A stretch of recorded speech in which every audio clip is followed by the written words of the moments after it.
we've always had our roots in the St. Canyon. So we're approaching our 100th year in operation at this period of time.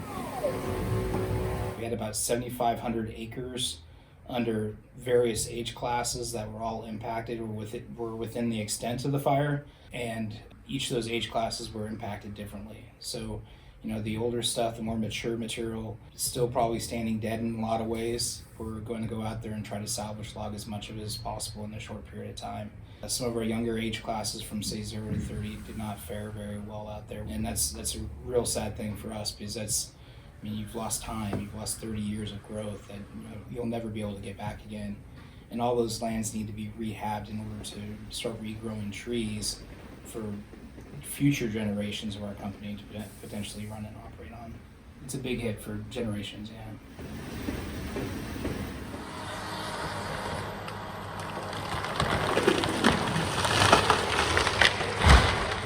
Just looking over Freres Lumber Company's private timberlands up on the North Fork. Some of our reprod timber, they got burned up in the Beachy Creek Lion's Head fire of 2020. Stands like this, we'll be able to just go back in and replant the stuff behind you. We might have to go in, cut it down, repile it, possibly chip it to throw the chips back out on the landscape, or some of them might have to burn just because of lack of resources to chipping, then replant the following year. The older merchantable timber, try to salvage, cut it down, and then start another seed crop growing as well. On a typical year for us sourcing timber to feed our plants, as I mentioned, we have about 15% that's supplied internally. Usually we are one of the larger purchasers of federal contracts.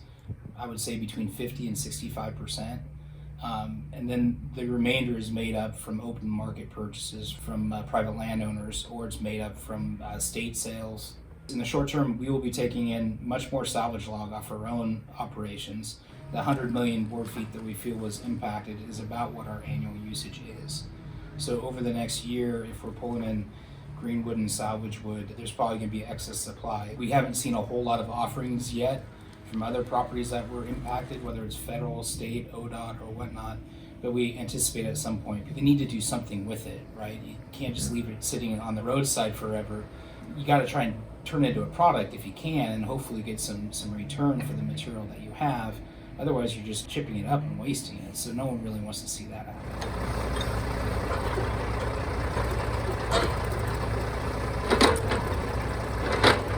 Of the 7,500 acres, we figured there's probably about 100 million board feet that were impacted by that. Current values on a delivered basis would figure about $50 million worth of potentially standing timber out there that was impacted.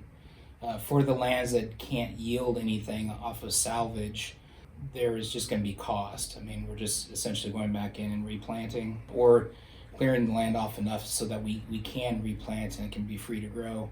We anticipate it's going to be somewhere between $7 and $9 million just to replant over a period of time.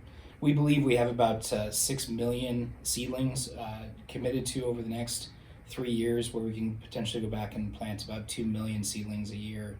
We usually plant between 300 and 400,000 seedlings a year. We usually harvest about 15 million board feet, which is enough for about, let's just call it 15% of our annual supply of wood. And so that typically over that area, we're replanting the 300 to 400,000 seedlings.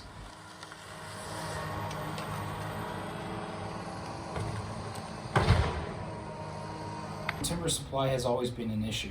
You're reluctant to invest too much in your operations if you don't know if you're going to have a timber supply 5 years, 6 years, or 8 years down the road, to make use of those investments that you make in your facilities.